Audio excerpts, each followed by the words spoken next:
নমস্কাৰ বোলো সকলোকে পুনৰবাৰ টিকে মাইণ্ডৰ অন্য এটাৰ ৰাতিপুৱাৰ ধামাকাদাৰ খবৰলৈ স্বাগতম জনাইছোঁ। অন্য দিনৰ দৰে আজিও আপোনালোকৰ বাবে দিনটোৰ কেইবাটাও গুৰুত্বপূৰ্ণ খবৰ লৈ আহিছোঁ। ভিডিঅ'টো প্ৰথমৰ পৰা শেষলৈকে চাই থাকিব। আজিৰ খবৰকেইটা দিয়াৰ আগতে আপোনালোক সকলোকে সৰুকৈ এটা অনুৰোধ, যদি খবৰকেইটা চাই ভাল পায় তেন্তে লাইক এটা কৰিবলৈ নাপাহৰিব আৰু চেনেলটো যদি এতিয়ালৈকে ছাবস্ক্ৰাইব কৰা নাই তেন্তে চেনেলটো ছাবস্ক্ৰাইব কৰি ল'ব, যাতে এনে ধৰণৰ খবৰবিলাক আপোনালোকে নিতৌ এই চেনেলটোত চাই থাকিবলৈ পায়। তো আগবাঢ়িছোঁ আজিৰ প্ৰথমটো খবৰৰ ফালে। খবৰ লাই পৰিছে ঋষিকেশত পুনৰ এখন ৰেল দুৰ্ঘটনা হয় বুলি খবৰ ওলাই পৰিছে। দিনক দিনে আমাৰ ভাৰতবৰ্ষত ৰেল দুৰ্ঘটনাৰ সংখ্যা বৃদ্ধি পাবলৈ ধৰিছে। যেনেকৈ নেকি বৰ্তমান সময়ত বাই ৰোড ট্ৰেভেল কৰা ছেফ নহয়, ঠিক একেধৰণেৰে এতিয়া ট্ৰেইনত যাত্ৰা কৰাটো ছেফ নোহোৱা হৈ পৰিছে। খবৰ ওলোৱা অনুসৰি ঋষিকেশৰ ওচৰৰ এটা ৰেলৱে সমীপথৰ কাষত এখন ট্ৰেইন বাগৰি পৰে, কিন্তু ভাগ্য ভাল আছিলে সেই ৰেলখনৰ ভিতৰত যাত্ৰী নাছিলে, খালী এখন ট্ৰেইন আছিলে আৰু খালী ট্ৰেইনখন বাগৰি পৰে লাইনৰ পৰা। কোনো লোকৰে ক্ষয় ক্ষতি নহয় যদিও চৰকাৰৰ আৰ্থিক লোকচান হোৱা দেখিবলৈ পোৱা গৈছে। এখন ট্ৰেইনৰ দুৰ্ঘটনা হোৱা মানে চৰকাৰৰ যথেষ্ট পৰিমাণৰ ক্ষতি হয় সেই ৰেলখনক পুনৰ নিৰ্মাণ কৰিবৰ কাৰণে। গতিকে সেই ক্ষেত্ৰত মানুহৰ একো ক্ষতি হোৱা নাই যদিও অৰ্থৰ হানি কিন্তু হোৱা দেখিবলৈ পোৱা গৈছে। আৰু আমাৰ ভাৰতবৰ্ষত দিনক দিনে ৰেল দুৰ্ঘটনা বৃদ্ধি হৈছে। ইয়াৰ কাৰণ কি এইটো চৰকাৰে গম পাব, আমাৰ নিচিনা সৰ্বসাধাৰণ মানুহ আৰু ক'ত বুজিব পাৰিব সেইবিলাক কথা। আগবাঢ়িছোঁ ইয়াৰ পাছৰটো খবৰ ফালে। আমাৰ ভাৰতৰ বিভিন্ন ৰাজ্যত এতিয়া ইন্ধনৰ নাটনি হৈছে, পেট্ৰল ডিজেলৰ নাটনি হৈছে, যাৰ বাবে নেকি আমাৰ ভাৰতৰ বিভিন্ন ৰাজ্যই নিয়ম প্ৰস্তুত কৰিবৰ কাৰণে বাধ্য হৈছে। সিদিনাখন কেৰেলাৰ পৰা খবৰ ওলাই পৰিছিলে যে কেৰেলাত এতিয়া এজন ব্যক্তিয়ে কেৱল ৫,০০০ টকাৰহে পেট্ৰল ফিউল কৰিব পাৰিব, আৰু তাৰ লগতে যিসকলৰ ডিজেল গাড়ী আছে তেওঁলোকে মাত্ৰ ২০০ লিটাৰৰহে ডিজেল একেলগতে লাভ কৰিব। এনেকুৱা বিভিন্ন ৰাজ্যত বিভিন্ন নিয়ম প্ৰস্তুত কৰা আমি দেখিবলৈ পাইছোঁ। আৰু সেই সময়তে যোৱাকালি এটা ভিডিঅ' সামাজিক মাধ্যমত খুবেই ভাইৰেল হৈ পৰিছে। আমি দেখিবলৈ পাইছোঁ ফিউলৰ নাটনিৰ বাবে কেনেকৈ এটা পেট্ৰল পাম্প মানে ৰাইজে ঘেৰাও কৰিছে। ৰাইজক মুঠতে পেট্ৰল লাগে, আৰু এইকাৰণে পেট্ৰল লাগে কাৰণ বাইকখন যদি গাড়ীখন নহয় বৰ্তমানৰ সময়ত মানুহৰ চলা ফুৰা কৰিবৰ কাৰণে খুবেই অসুবিধা হৈ পৰে। তো সেইবাবে আপোনালোকক ৰিকুৱেষ্ট কৰিম, এটলিষ্ট আপোনালোকে সিমানকণ তেল ৰাখি থ'ব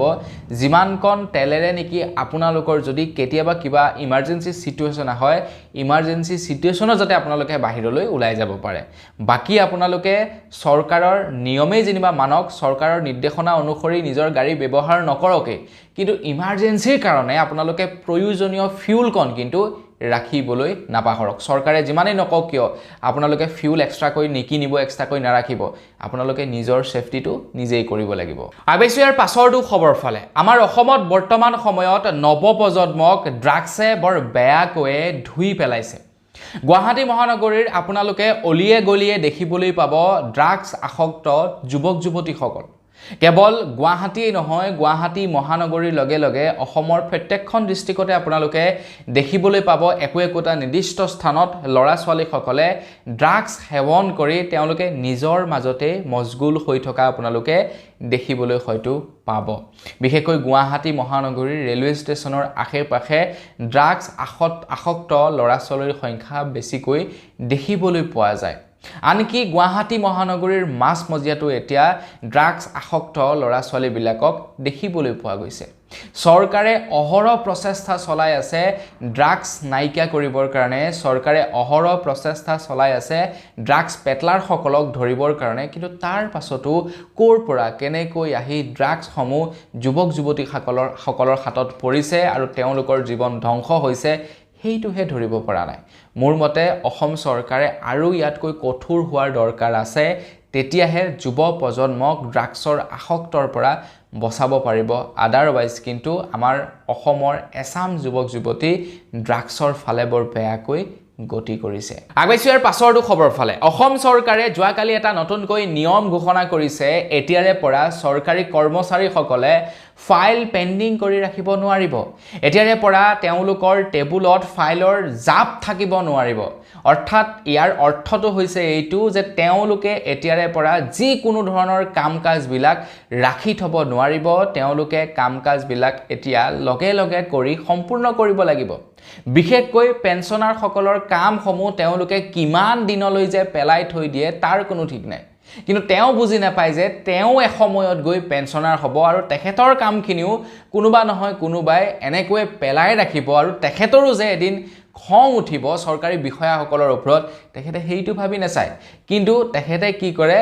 মানে বছৰ ধৰি বছৰ পেঞ্চনাৰসকলৰ কাম কাজবিলাক তেনেকৈ পেলাই থৈ দিয়ে হয় না নহয় কওকচোন বাৰু কাৰণ তেখেতো এজন চৰকাৰী বিষয়া তেখেতৰো এদিন মানে ৰিটায়াৰমেণ্ট হ'ব আৰু তেখেতেও পেঞ্চনৰ কাৰণে দৌৰিব লাগিব তো তেতিয়া যদি তেখেতক কোনোবাই পেঞ্চনৰ কাৰণে বছৰ ধৰি বছৰ দৌৰাই তেতিয়া তেখেতৰ বাৰু কেনেকুৱা লাগিব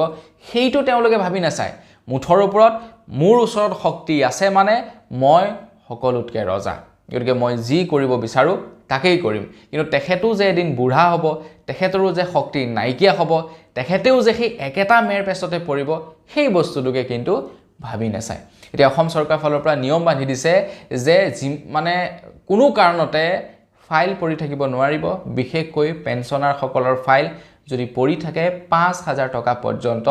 জৰিমনা ভৰিব লাগিব এতিয়াৰে পৰা কৰ্মচাৰীসকলে ৫,০০০ নহয় মুঠতে ৫০-৬০ মান টকাৰ ফাইন লয় ৫০,০০০ মানে ১ মাহ ১.৫ মাহৰ চেলেৰি কৰ্তন কৰি দিব লাগে ফাইল যদি পেণ্ডিং হৈ থাকে এটা নিৰ্দিষ্ট টাইম দিব লাগে বোলে এমাহ বা ১.৫ মাহ তাতকৈ যদি বেছি দীঘলীয়া ফাইল পৰি থাকে তেনেহ'লে লগে লগে এমাহ বা ২ মাহৰ চেলেৰি কৰ্তন এনেকুৱা নিয়ম বনাই দিব লাগে আগবাইছো ইয়াৰ পাছৰটো খবৰ ফালে ইয়াৰ পাছৰ খবৰটো ওলাই পৰিছে ছিকিমৰ পৰা তো আপোনালোকে যদি ছিকিমত এই সময়ছোৱাত ট্ৰেভেল কৰিবলৈ যাম বুলি ভাবিছে তেনেহ'লে ৰ'ব অকণমান ৱেইট কৰক যেহেতু এতিয়া লকডাউনৰ পৰিস্থিতিৰ সৃষ্টি হৈছে তো তাৰ বাবে এতিয়া ছিকিমত কিছু নিয়ম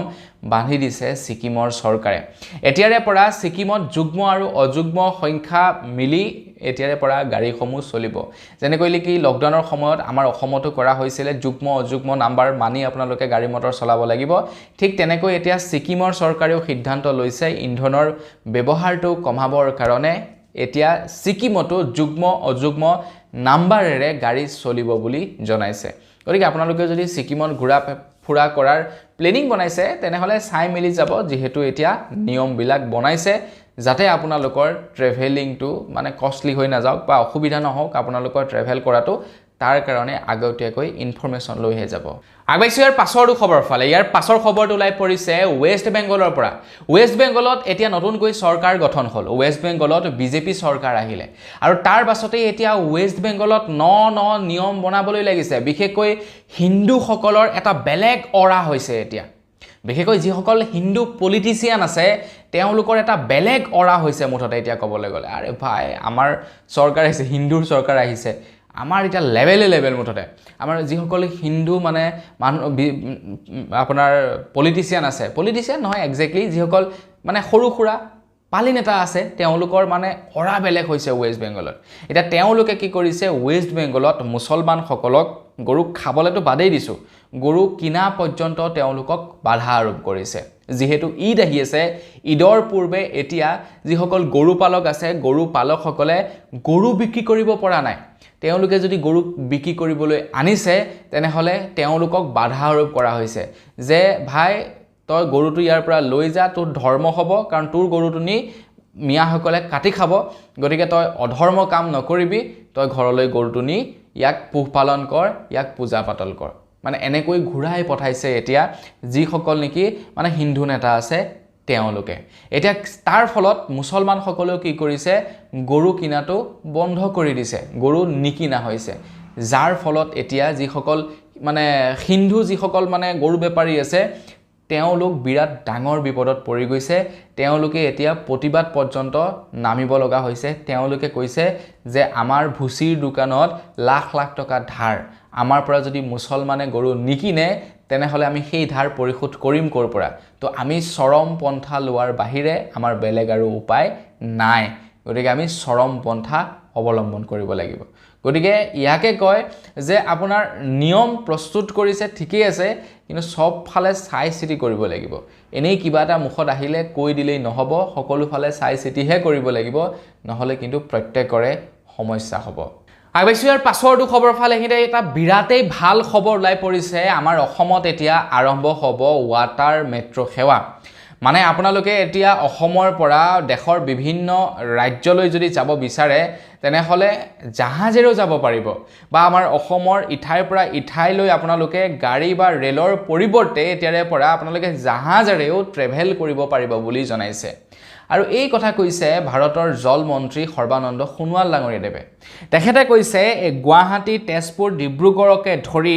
দেশৰ প্ৰায় 18খন চহৰত এতিয়া ৱাটাৰ মেট্ৰ' সেৱাৰ আৰম্ভ কৰিব বুলি জনাইছে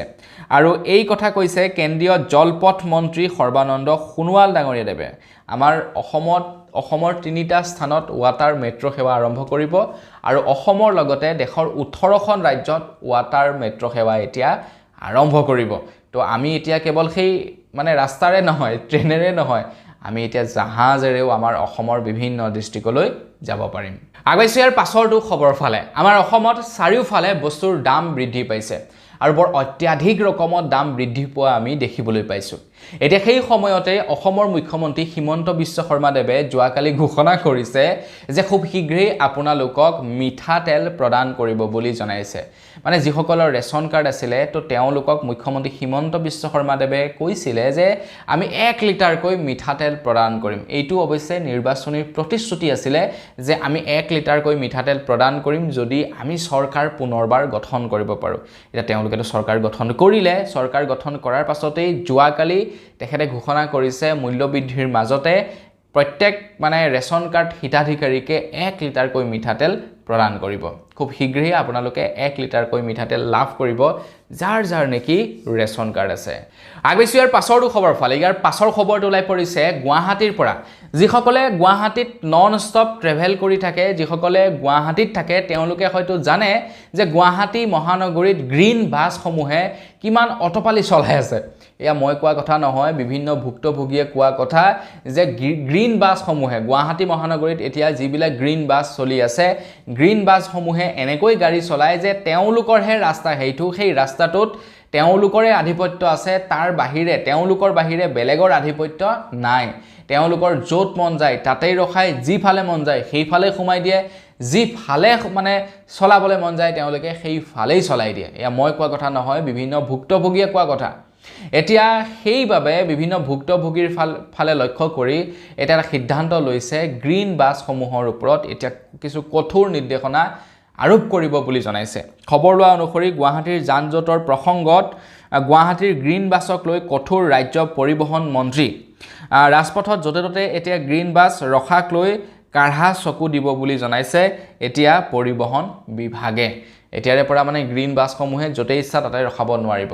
অকল সেয়াই নহয় তাৰ লগতে টমটম বিলাকৰ ওপৰতো আৰু কঠোৰ নিয়ম বনাব লাগে বৰ অটপালি কৰে সিহঁতে আগবাইছোঁ ইয়াৰ পাছৰটো খবৰ ফালে এইখিনিতে খবৰ ওলাই পৰিছে প্ৰধানমন্ত্ৰী সূৰ্য ঘৰ যোজনাৰ ওপৰত তো আপোনালোকে বাৰু প্ৰধানমন্ত্ৰী সূৰ্য ঘৰ যোজনাৰ অধীনত সোলাৰ পেনেলৰ কাৰণে আবেদন কৰিছিলেনে বৰ এটা আচৰিত কিন্তু মই মানে এতিয়া ভাবি থাকোঁ কিছুমান কথা বৰ আচৰিত কামবিলাক কৰোৱাই থাকে কিন্তু চৰকাৰে PM সূৰ্য ঘৰ যোজনাৰ কাৰণে আপোনালোকে এতিয়া আপোনালোকৰ ঘৰৰ মানে যিকোনো এজন ব্যক্তিৰ নামতে ল'ব পাৰিব যিকোনো ব্যক্তিৰ নামতে ল'ব পাৰিব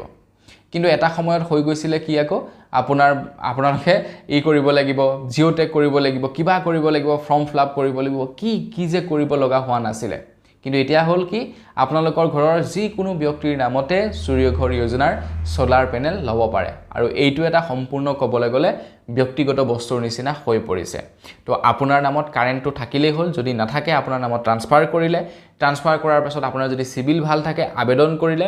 কৰাৰ লগে লগে লোন এপ্ৰুভ হ'ব লোন এপ্ৰুভ হোৱাৰ পাছত আপোনালোকৰ ঘৰত সোলাৰ পেনেল বহাই থৈ যাব চৰকাৰে যিটো সাবসিডি দিব সেইটো আপোনালোকৰ বেংকৰ একাউণ্টত সোমাই যাব আপোনালোকৰ লোন হৈয়ে থাকিব আপোনালোকে লোনটো কিস্তি পৰিশোধ কৰি থাকিব লাগিব কিন্তু এটা সময়ত কি যে কৰিছিলে ভাবকচোন আপোনালোকে মানুহখিনিক দৌৰাই কি যে কৰি থাকে মানে নাজানো আৰু চৰকাৰে বাৰু যি কি নহওক এটা খবৰ লাই পৰিছে PM সূৰ্য ঘৰ যোজনাৰ আঁচনি সুবিধা আপোনালোকে এই বৰ্ষটো ল'ব পাৰিব এই বৰ্ষই নহয় অবিৰতভাৱে চলিয়ে থাকিব এই আঁচনিখন গতিকে আপোনালোকে যদি ল'ব বিচাৰে পূৰ্বতকৈ আপোনালোকে বেছি সাহায্য পাব বুলি জনাইছে যদি ল'ব বিচাৰে 3 কিলোৱাট 2 কিলোৱাট 1 কিলোৱাট ল'ব বিচাৰিলে ল'ব পাৰে পূৰ্বতকৈ বেছি আপোনালোকে সুবিধা লাভ কৰিব আগুৱাইছো ইয়াৰ পাছৰটো খবৰৰ ফালে আমাৰ অসমখন যথেষ্ট ডাঙৰ ওয়েষ্ট বেংগলখনো কিন্তু যথেষ্ট পৰিমাণৰ ডাঙৰ কিন্তু আমাৰ অসমখন আৰু ওয়েষ্ট বেংগলখন মানে যিটো জায়গাত নেকি লগ হৈছে সেই জায়গাটো খুবই সৰু মানে অসমখন ধৰি লওক ইমান ডাঙৰ ওয়েষ্ট বেংগলখন ইমান ডাঙৰ তো দুয়োটা জায়গাত যোনডোখৰত জয়েন হৈছে সেই জায়গাটো তেনেই সৰু আৰু সেইকণক কোৱা হয় চিকেন নেক বুলি কোৱা হয় সেই ঠাইডোখৰত এফালে আছে নেপাল এফালে আছে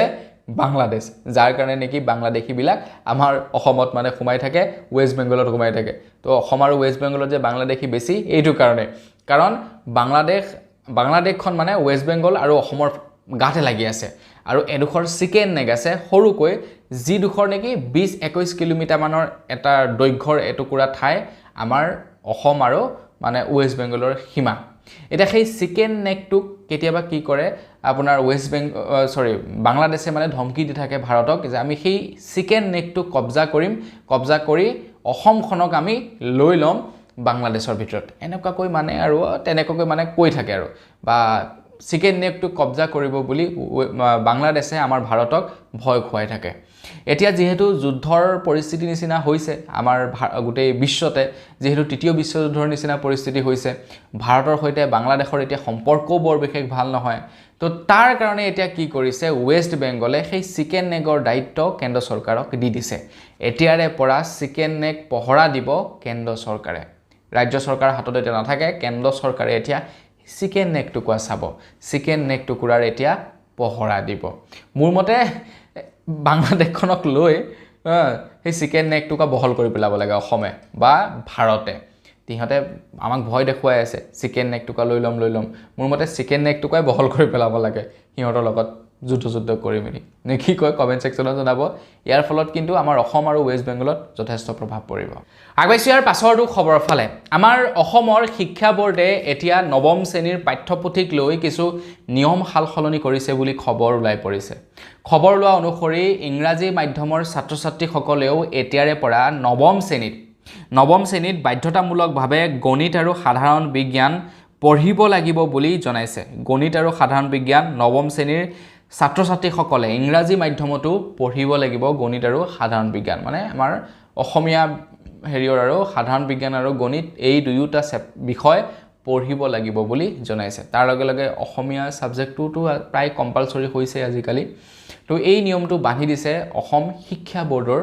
তৰফৰ পৰা আগুৱাইছো ইয়াৰ পাছৰটো খবৰৰ ফালে এখিনি এটা বিৰাটেই ভাল খবৰ ওলাই পৰিছে 22 জুন তাৰিখৰ পৰা অম্বুবাচী মেলাৰ আয়োজন কৰা হৈছে তো মা কামাখ্যা ধামত আপোনালোকে অম্বুবাচী মেলাৰ উপভোগ কৰিব পাৰিব 22 জুন তাৰিখৰ পৰা আপোনালোকে যদি প্ল্যান কৰিছে 22 জুনৰ পৰা অম্বুবাচী মেলা আপোনালোকে নীলাচল পাহাৰত উপভোগ কৰিব পাৰিব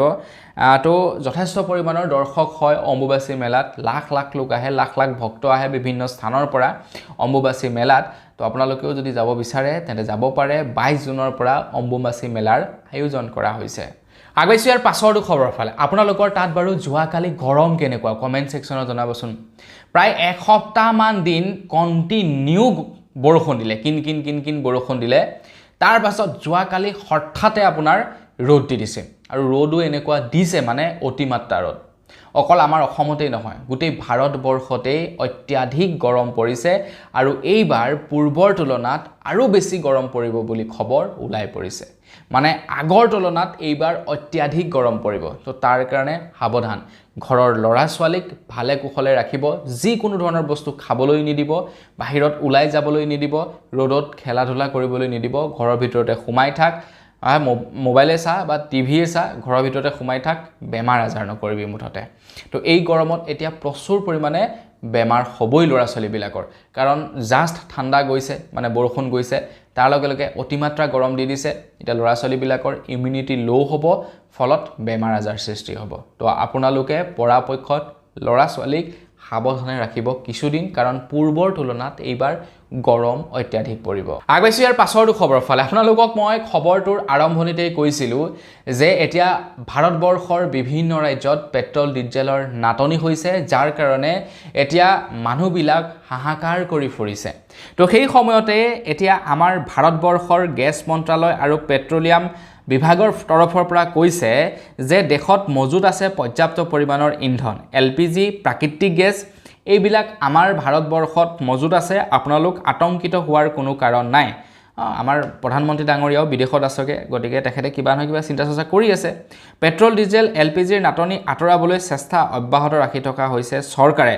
বিকল্প উপায় হিচাপে PNG ইণ্ডাকচন ইলেক্ট্ৰিক কুকাৰ ব্যৱহাৰ কৰাৰ আহ্বান দিছে মই এটা কথা বুজি নাপাওঁ এফালে কয় যে ইন্ধনৰ নাটনি হোৱা নাই যদি নাটনি হোৱা নাই আমি ইউজ কৰি থাকো আমাক লাগে আমি আগতে যেনেকৈ ইউজ কৰিছিলো আৰু তাৰ পাছত আকৌ তেওঁলোকে কয় বিকল্প ব্যৱস্থা হিচাপে PNG ইণ্ডাকচন ব্যৱহাৰ কৰক মানে কি কথাটো বুজি পোৱা নাই এফালে কৈছে শৰ্টেজ হোৱা নাই যদি শৰ্টেজ হোৱা নাই আমি আগৰ নিচিনাকৈ নৰমালি ব্যৱহাৰ কৰি থাকো কিন্তু আমি দেখিছো ভাই শৰ্টেজ হৈছে তাৰ পাছতো কয় যে শৰ্টেজ হোৱা নাই আকৌ কয় যে আপোনালোকে ইন্ধনৰ বিকল্প ব্যৱস্থা হিচাপে এই বস্তুবিলাক ব্যৱহাৰ কৰিব পাৰে মানে আলটিমেটলি ক'বলৈ গ'লে নাটনি হৈছে কিন্তু ওপৰৰ মহলাৰ ব্যক্তিয়ে মানে দেখুৱাব বিচৰা নাই যে ইন্ধনৰ নাটনি হৈছে আগবাইছো একেবাৰে শেষৰ খবৰটো এইখিনিতে আমাৰ অসমৰ ক্ৰিকেটাৰ সকলৰ কাৰণে এটা বিৰাটেই ভাল খবৰ লাগ পৰিছে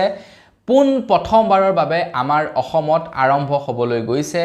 অসম প্ৰিমিয়াৰ লীগ খবৰ লোৱা অনুসৰি অসম ক্ৰিকেট এছ'চিয়েশ্যনে এতিয়া পোন প্ৰথমবাৰৰ বাবে অসমত অনুষ্ঠিত কৰিব আসাম প্ৰিমিয়াৰ লীগ ৰাষ্ট্ৰীয় পৰ্যায়ত সম্প্ৰচাৰ হ'ব আগষ্ট মাহত হ'বলগীয়া APL অৰ্থাৎ আসাম প্ৰিমিয়াৰ লীগ প্লে অফৰ খেলুৱৈসমূহক BCCIৰ অধীনত অনুষ্ঠিত হ'ব বুলি জনাইছে প্লে অফৰ খেলসমূহ BCCIৰ অধীনত অনুষ্ঠিত হ'ব বুলি জনাইছে মুঠৰ ওপৰত যিসকল অসমৰ খেলুৱৈ আছে তেওঁলোকৰ কাৰণে এইটো এটা চান্স মানে ভাল প্ৰদৰ্শন কৰাৰ তো ইয়াতে যদি ভাল খেলে ন ধামাকা খেলে ন আজিকালি মানে IPLৰ কাৰণে বিৰাট ভাল হৈছে তো এইবিলাকৰ পৰাও লৈ যায় যদি ধামাকা খেলি দিয়ে ট্ৰেক ৰেকৰ্ড যদি ভাল থাকে লৈ যাব একদম সিদ্ধা খেলিবৰ কাৰণে মুঠৰ ওপৰত ভাল খেলিব লাগে দেখিছে না বৈভৱ সূৰ্যবংশী কি বছৰ 15 বছৰ হৈছে এতিয়া IPLত স্থান পাইছে কোটি কোটি টকা ইনকাম কৰি আছে আৰু কি লাগে ভাই 15 বছৰ বয়সতে গাৰ্লফ্ৰেণ্ড লৈ বহি আছে আপোনাৰ আছিল হেতু সময়ত 15 বছৰ বয়সতে আইফোন চলাই আছে 15 বছৰ বয়সতে কোটি টকাৰ মালিক আপুনি হৈছিলে 15 বছৰ বয়সত দেউতাৰ পৰা 10 টকা এটা খুজি হয়তো আপুনি আইসক্ৰীম খাইছিলে গতিকে আপোনাৰ ঘৰৰ ল'ৰা-ছোৱালী যদি খেলি ভাল পায় আপুনি যদি খেলি ভাল পায় মুঠতে এইটোটা আপোনালোকৰ কাৰণে সোণালী সুযোগ যেনে তেনে আসাম প্ৰিমিয়াৰ লীগত যদি চান্স পায় ন ধামাকা খেলক IPLত চান্স পাই যাব বস সিধা কথা তো বন্ধুসকল বস আজি ভিডিও জনাবলগীয়া খবৰ ইমান কেইটাই আছিল খবৰ কেইটা জানি কেনে পালে কমেন্ট সেকশনত জনাব যদি ভাল লাগিলে লাইক এটা কৰি থৈ যাব চেনেল যদি সাবস্ক্ৰাইব কৰা নাই সাবস্ক্ৰাইব কৰি ল'ব পুনৰ লগ কৰাৰ খাতিৰত বিৰাম মাগিছো ধন্যবাদ জয় অসম